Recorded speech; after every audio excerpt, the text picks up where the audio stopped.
સુપ્રભાત વિદ્યાર્થી મિત્રો, હું ઉર્મી દેસાઈ શ્રી સારસ્વત વિદ્યાલય રાતા વાપી તરફથી. મિત્રો, આપણે આજે ખૂબ જ રસપ્રદ પ્રકરણ બાયોટેકનોલોજી, તેના સિદ્ધાંતો અને પ્રક્રિયાઓ વિશે અભ્યાસ કરવાના છીએ.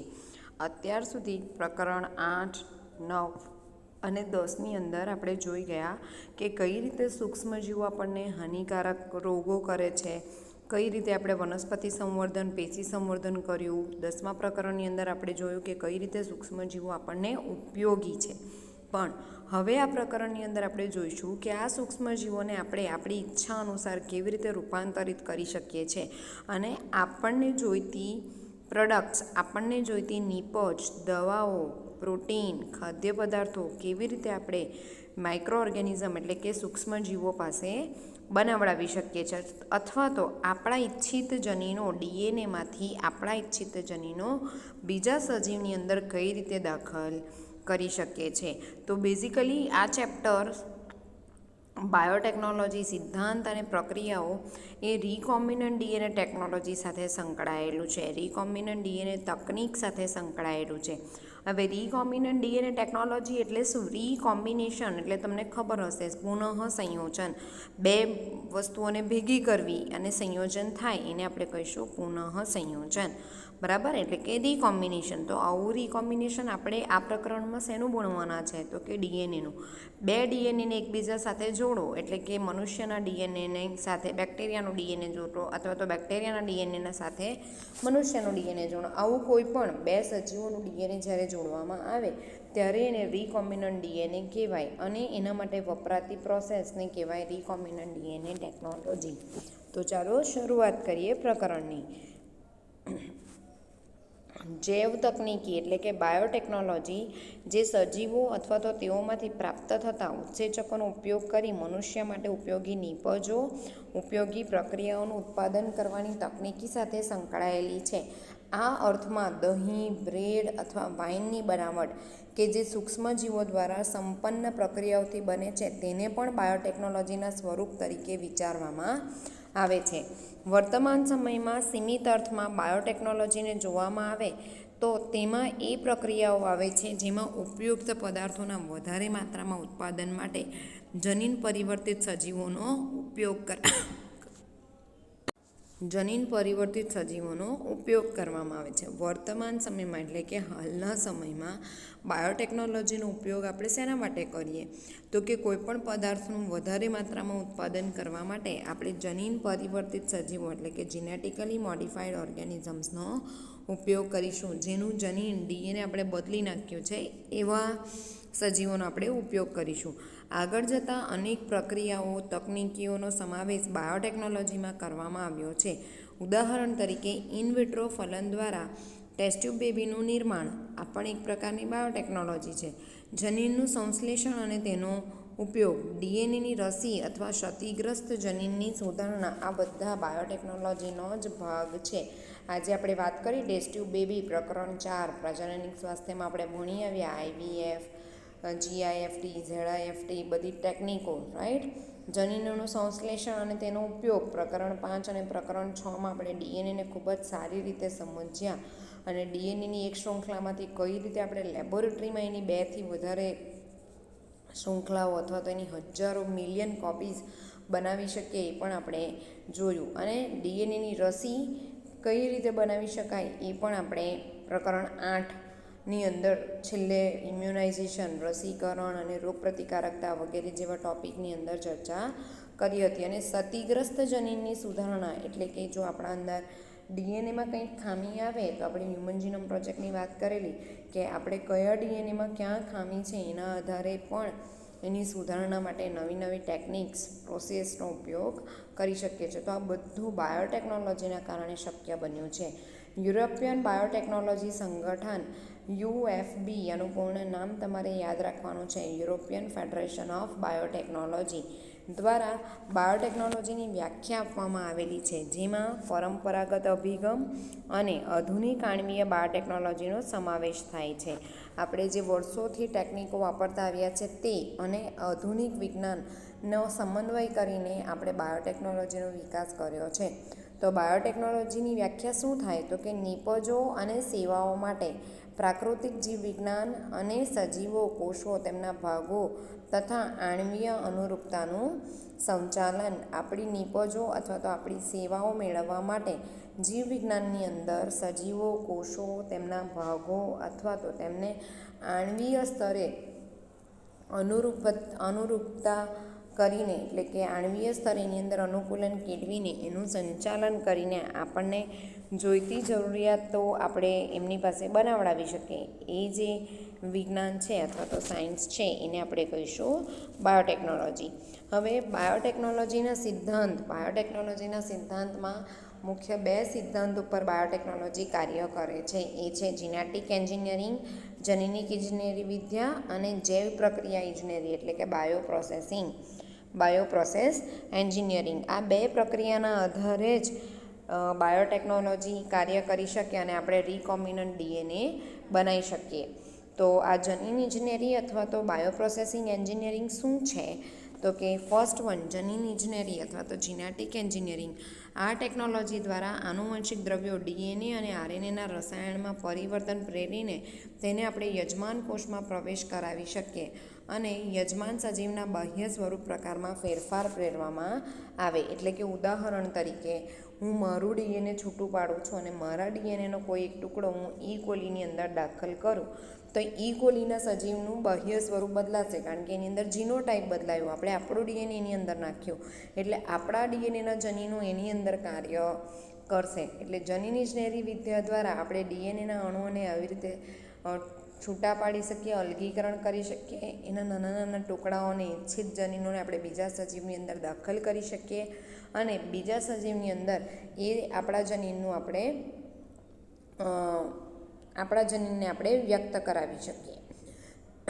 બીજું છે જૈવ પ્રક્રિયા અથવા તો ઇજનેરી વિદ્યા, બાયોપ્રોસેસ એન્જિનિયરિંગ.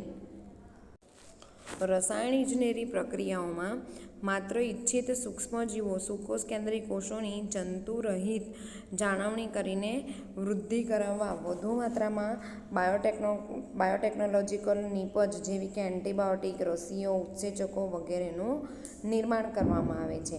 આ જે બાયોપ્રોસેસ એન્જિનિયરિંગ છે અથવા તો જૈવ પ્રક્રિયા ઇજનેરી છે એની અંદર શું કરવામાં આવે તો કે ઉદાહરણ તરીકે મારે ઇન્સ્યુલિન બનાવવું છે અને ઇન્સ્યુલિન હું ઈ કોલાઈ નામના બેક્ટેરિયા પાસે બનાવડાવું છું.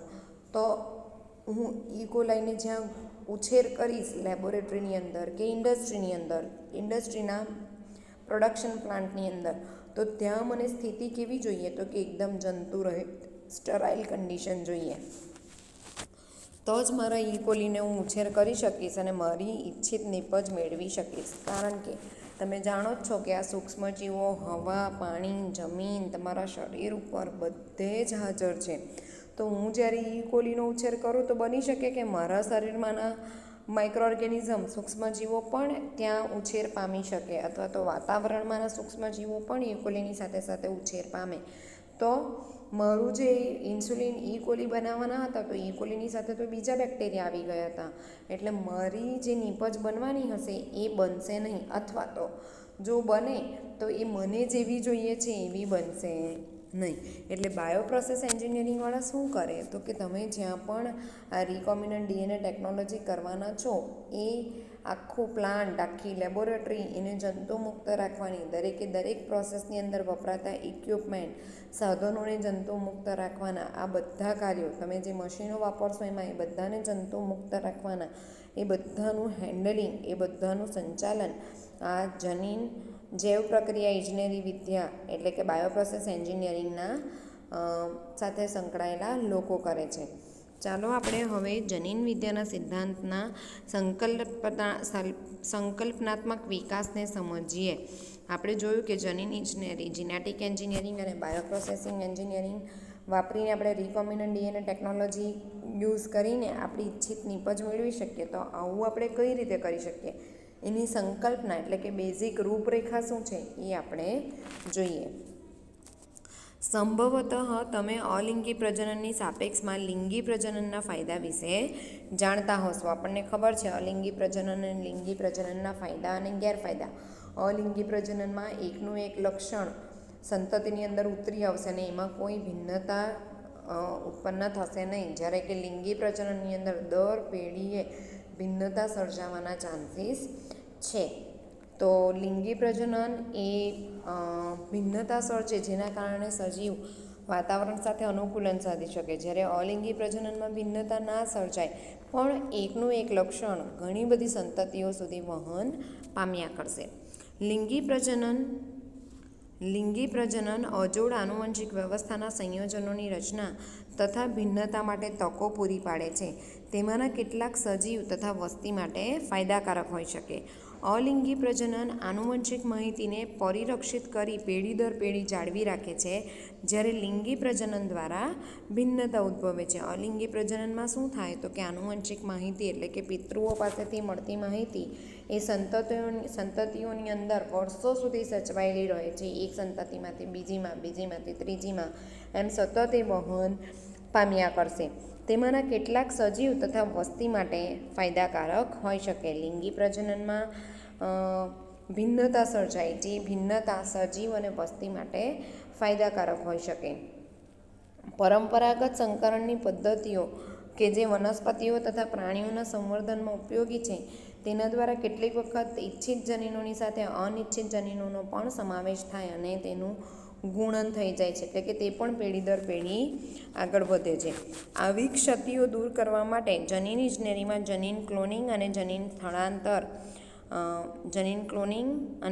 સ્થળાંતરણ નો ઉપયોગ કરી પુનઃ સંયોજિત ડીએનએ એટલે કે રીકોમ્બિનન્ટ ડીએનએ ટેકનોલોજી અથવા તો રીકોમ્બિનન્ટ ડીએનએનું નિર્માણ કરવામાં આવે છે, જેનાથી અનિચ્છનીય જનીનોને બાકાત રાખીને એક અથવા એકથી વધુ ઇચ્છનીય જનીનોને અલગ તારવીને લક્ષ્ય સજીવમાં દાખલ કરી શકાય છે. એટલે શું તો કે આપણી જે પરંપરાગત પદ્ધતિઓ ચાલતી આવે છે, આપણે પેશી વનસ્પતિ સંવર્ધન, પ્રાણી સંવર્ધનમાં જોયું હતું કે ભાઈ મને સંકર જાત જોઈતી હોય પ્રાણીની તો હું શું કરીશ, એક ગાય લીધો, એક બળદ લીધી. ગાય એવી લીધી કે જે વધારે દૂધ આપે છે, બળદ એવો લીધો કે જેની રોગપ્રતિકારક શક્તિ વધારે છે. તો મને બળદની અંદરથી એના એવા જ જનીનો જોઈએ છે જેની રોગપ્રતિકારક શક્તિ વધારે હોય.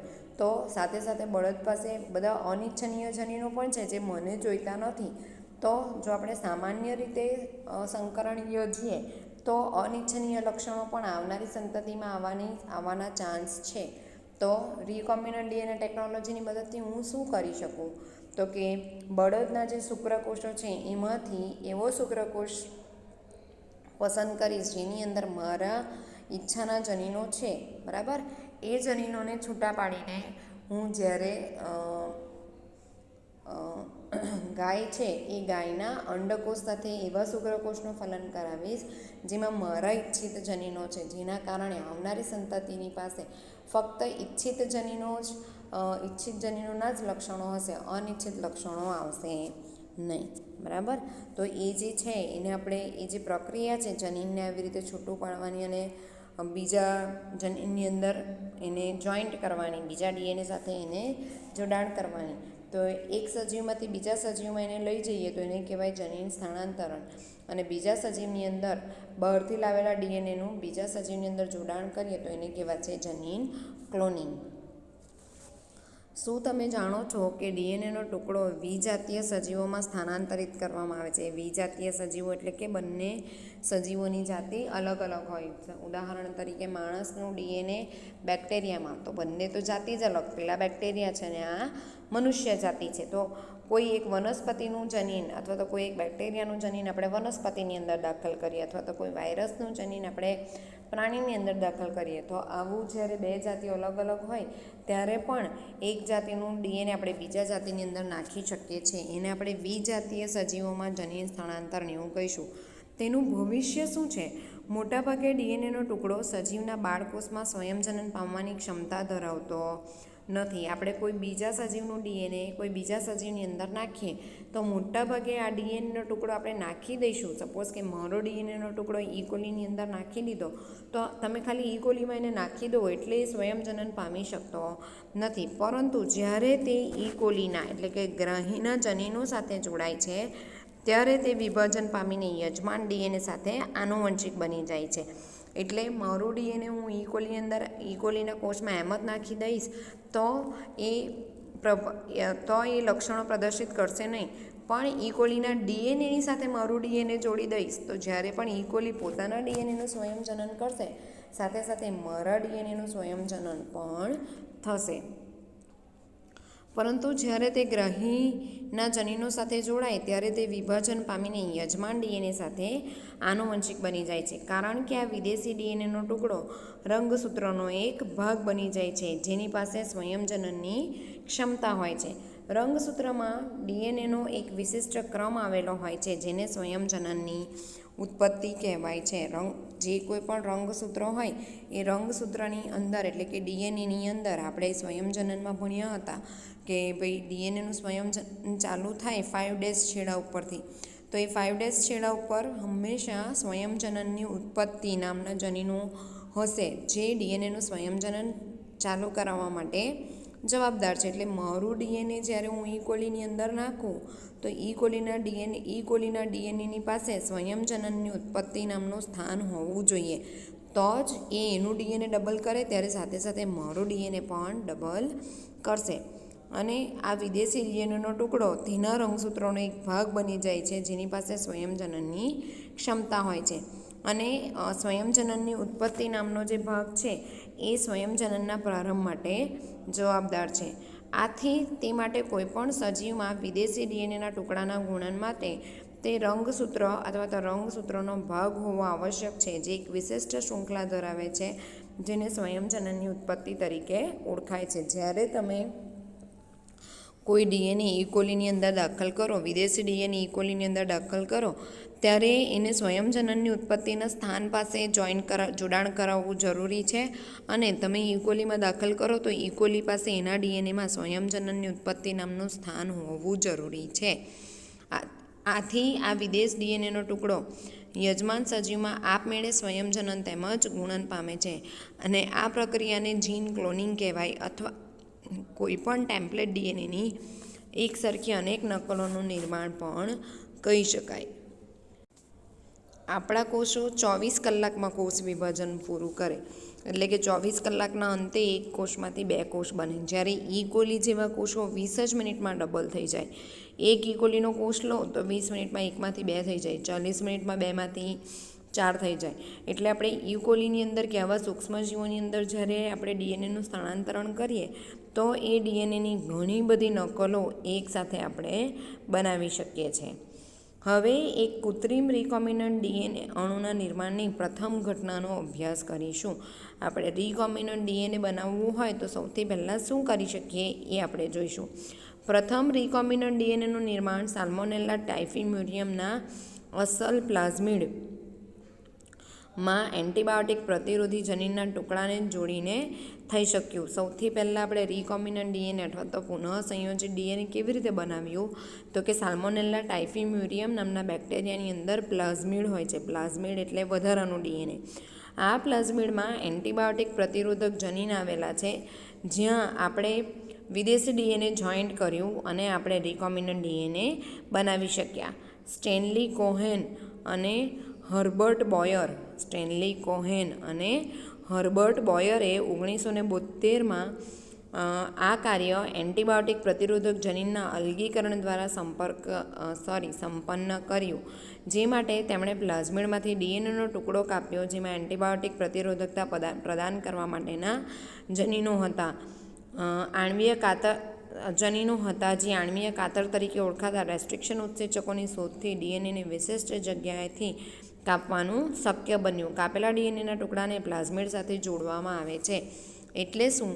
સપોઝ કે આ બેક્ટેરિયા છે સાલ્મોનેલા ટાઇફિમ્યુરિયમ, એની પાસે એનું ડીએનએ તો છે જ પણ સાથે સાથે વધારાનું આવી રીતે પ્લાઝમિડ પણ છે. આ પ્લાઝમિડને આપણે બેક્ટેરિયામાંથી બહાર કાઢ્યું. અહીંયા ઉદાહરણ તરીકે હ્યુમનનું ડીએનએ છે, અહીંયા ઉદાહરણ તરીકે આપણું ડીએનએ છે. આપણા ડીએનએને આપણે છૂટું પાડ્યું કોષની અંદરથી. એક જ મિનિટ. આ આપણો કોષ છે, ઉદાહરણ તરીકે પ્રાણી કોષ છે, કોઈ પણ પ્રાણીનો કોષ. આ પ્રાણીના કોષમાંથી અહીંયા આપણે પ્લાઝમિડ છૂટું પાડ્યું તો અહીંયા આપણે ડીએનએ છૂટું પાડીશું. હવે બંનેને રેસ્ટ્રિક્શન ઉત્સેચકોની મદદથી કટ કરીશું. એને રેસ્ટ્રિક્શન ઉત્સેચક બંનેમાં સરખો જ વાપરીશું. એટલે આને કટ કર્યું આવી રીતે અને આપણા ડીએનએને કટ કર્યું નાના નાના ટુકડાઓની અંદર. બરાબર. હવે આમાંથી જે ટુકડાઓ આપણું ઈચ્છિત જનીન ધરાવતો હશે એને આપણે અહીંયા જોડીશું અને આ જે રચના બની એ છે રિકોમ્બિનન્ટ ડીએનએ. બરાબર. પ્લાઝમિડ ડીએનએ એ વાહકની જેમ કાર્ય કરે છે. હવે આપણે પ્લાઝમિડ બનાવી દીધું. અત્યારે તમે જોયું ને કે આવી રીતે પ્લાઝમિડ છે એની અંદર આપણે આપણું ડીએનએ નાખી દીધું ને આપણે રિકોમ્બિનન્ટ ડીએનએ એટલે કે રિકોમ્બિનન્ટ પ્લાઝમિડ બનાવી દીધું. હવે આ રિકોમ્બિનન્ટ પ્લાઝમિડને આપણે પાછા બેક્ટેરિયાની અંદર નાખીશું. બેક્ટેરિયાની પાસે પોતાનું ડીએનએ તો છે જ, એ સિવાય આપણે આપણું રિકોમ્બિનન્ટ પ્લાઝમિડ નાખ્યું. હવે જ્યારે બેક્ટેરિયા એકમાંથી બે બનશે ત્યારે એ પોતાના ડીએનએની સાથે સાથે આપણા પ્લાઝમિડની પણ કોપી એટલે કે નકલ બનાવતું રહેશે.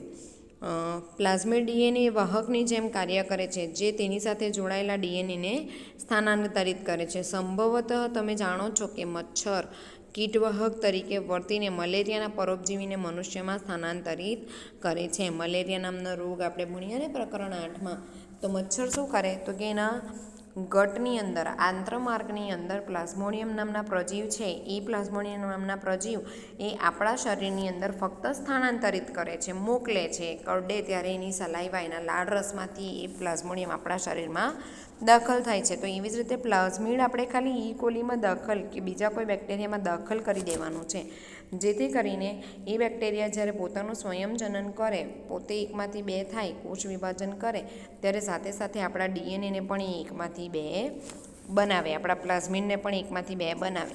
આવી જ રીતે પ્લાઝમિડનો પણ વાહક તરીકે ઉપયોગ કરીને વિદેશી ડીએનએના ટુકડાને યજમાન સજીવમાં મોકલવામાં આવે છે. એન્ટીબાયોટિક જનીનને વાહક સાથે જોડવાનું કાર્ય ડીએનએ લાઇગેઝ ઉત્સેચક દ્વારા થાય છે, જે ડીએનએ અણુના કપાયેલા ભાગ પર કામ કરીને તેના છેડાઓને જોડવાનું કામ કરે છે. આવી રીતે એક નવા સ્વયં પ્રતિકૃતિ બનાવવાવાળા વલયાકાર ડીએનએનું ઇન વિટ્રો નિર્માણ થાય છે, જે રિકોમ્બિનન્ટ ડીએનએ તરીકે ઓળખાય છે. જ્યારે આ ડીએનએ ઇકોલી કે સાલ્મોનેલા જેવા બેક્ટેરિયામાં સ્થાનાંતરિત કરવામાં આવે ત્યારે તે નવા યજમાનના ડીએનએ પોલિમરેઝ ઉત્સેચકનો ઉપયોગ કરીને પ્રતિકૃતિઓ બનાવવા લાગે છે. ડીએનએ પોલિમરેઝ આપણે જોયું કે એક ડીએનએમાંથી બે ડીએનએ બને ત્યારે ડીએનએ પોલિમરેઝ નામનો ઉત્સેચક ત્યાં કાર્ય કરે છે. બરાબર. તો આ ડીએનએ પોલિમરેઝ આપણે ઇકોલી છે કે સાલ્મોનેલા બેક્ટેરિયા છે એની પાસે એનું ડીએનએ તો છે જ, સાથે આપણું પ્લાઝમિડ પણ ત્યાં નાખી દીધું. તો હવે એના આને યજમાન કોષ કહીશું, જેની અંદર આપણે પ્લાઝમિડ રિકોમ્બિનન્ટ પ્લાઝમિડ નાખ્યું છે એને યજમાન કોષ કહીશું.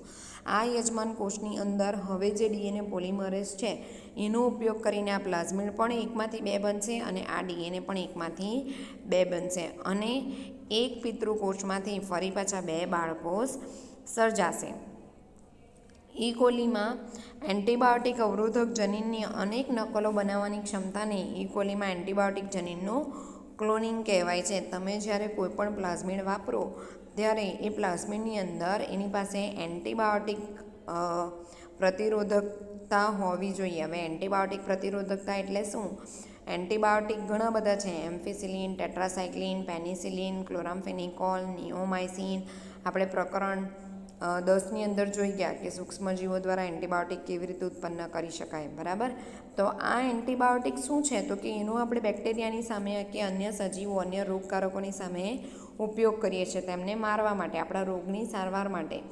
તો સપોઝ ઉદાહરણ તરીકે મને ઈ કોલીથી ફૂડ પોઈઝનિંગ થયેલું છે અથવા તો ડાયરિયા અને વોમિટિંગ થયેલા છે, તો મને ડૉક્ટર જો અને ઈ કોલી પાસે એવું પ્લાઝમિડ છે જે એમ્ફિસિલિન સામે રેઝિસ્ટન્ટ એટલે કે પ્રતિકારકતા ધરાવે છે અને મને જો ડૉક્ટર કન્ટિન્યુઅસલી એમ્ફિસિલિન એન્ટીબાયોટિક જ સારવારમાં આપ્યા કરે તો મને અમીબાથી થયેલી ડિસેન્ટ્રી સારી થશે નહીં. કેમ? કારણ કે અમીબા પાસે તો એવું પ્લાઝમિડ છે કે જે પેલા એન્ટીબાયોટિકની સામે લડે છે, અમીબાને મરવા દેતું નથી. રાઈટ. તો એવી જ અમીબા નહીં, ઈ કોલીને મરવા દેતું નથી. તો એવી જ રીતે તમે જ્યારે પણ પ્લાઝમિડ સિલેક્ટ કરો તમારું ડીએનએની અંદર જોઈન્ટ કરવા માટે, ત્યારે એવું પ્લાઝમિડ સિલેક્ટ કરવાનું જેની પાસે એન્ટીબાયોટિક પ્રતિરોધકતાના જનીન હોય.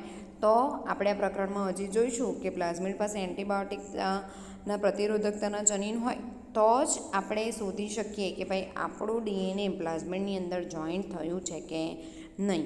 હવે તમે અનુમાન લગાવી શકો છો કે જનીન પરિવર્તિત સજીવોના નિર્માણમાં મુખ્ય 3 ચરણો છે. આપણે આટલી બધી વાત કરી ગયા રિકોમ્બિનન્ટ ડીએનએ કઈ રીતે બનાવવાનું અને કઈ રીતે યજમાન કોષમાં દાખલ કરાવવાનું અને આપણને જોઈતી નીપજ બનાવડાવવાની. તો આટલા બધા ડિસ્કશનની એક સમરી છે સંક્ષિપ્તમાં કે આપણે આટલી બધા ડિસ્કશન પછી શું શીખ્યા.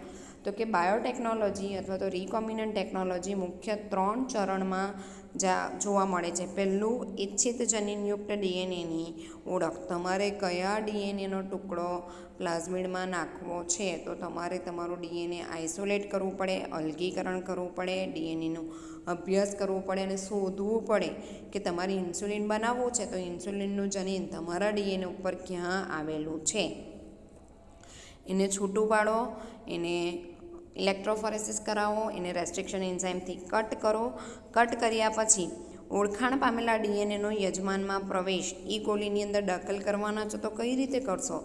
કોલી પાસે પ્લાઝમિડ હોવું જોઈએ તો કોલીનું પ્લાઝમિડ પણ છૂટું પાડો, એને પણ રેસ્ટ્રિક્શન એન્ઝાઇમથી કટ કરો, આપણું ડીએનએ એના પ્લાઝમિડ સાથે જોડો અને હવે એ પ્લાઝમિડ તમારે કોલીમાં પાછું મૂકવાનું છે. પ્રવેશેલા ડીએનએની યજમાનમાં જાળવણી. તમે જે પ્લાઝમિડ ઇકોલીમાં મૂક્યું એમાં જળવાવું જોઈએ, ડીનેચર થઈ જવું જોઈએ નહીં, તૂટી જવું જોઈએ નહીં. અને તેની સંતતિઓમાં ડીએનએનું સ્થળાંતરણ. ઇકોલીમાં એકવાર તમે પ્લાઝમિડ દાખલ કર્યું પછી ઇકોલી 1માંથી 2 થાય, 2માંથી 4 થાય, 4માંથી 6, 8, 16, 32, 64, 128 એમ વધ્યા કરશે નંબરમાં. તો સાથે સાથે આપણું પ્લાઝમિડ પણ નંબરમાં વધવું જોઈએ. દરેક સંતતિની અંદર એ સ્થળાંતરિત થવું જોઈએ. તો આ છે બાયોટેકનોલોજીના મુખ્ય લક્ષણો અને બાયોટેકનોલોજી કઈ રીતે કાર્ય કરે તે. આ બેઝિક કન્સેપ્ટ છે. હવે આપણે સ્ટેપ વાઇઝ એક તબક્કો જોઈશું કે કેવી રીતે ડીએનએનું અલગીકરણ થાય, કેવી રીતે પ્લાઝમિડનું અલગીકરણ કરવાનું, કઈ રીતે પ્લાઝમિડમાં ડીએનએને જોઈન્ટ કરવાનું, કેવી રીતે ડીએનએને યજમાન કોષમાં દાખલ કરવાનું, યજમાન કોષમાં દાખલ કર્યા પછીની જાળવણી કઈ રીતે કરવાની, એનો લેબોરેટરીમાં ઉછેર કેવી રીતે કરવાનો, લેબોરેટરીમાં તમારી નીપજ બને તો એની ઇન્ડસ્ટ્રી લેવલ પર કેવી રીતે એનો ઉછેર કરવાનો, એ બધું હવે આપણે આ પ્રકરણની અંદર જોઈશું. તો મિત્રો આજે અહીંયા અટકાવીએ છીએ. ફરી પાછા નવા વિડીયોમાં આ પ્રકરણ વિશે વાત કરીશું. ત્યાં સુધી વાંચતા રહેજો અને વિડીયો સાંભળતા રહેજો.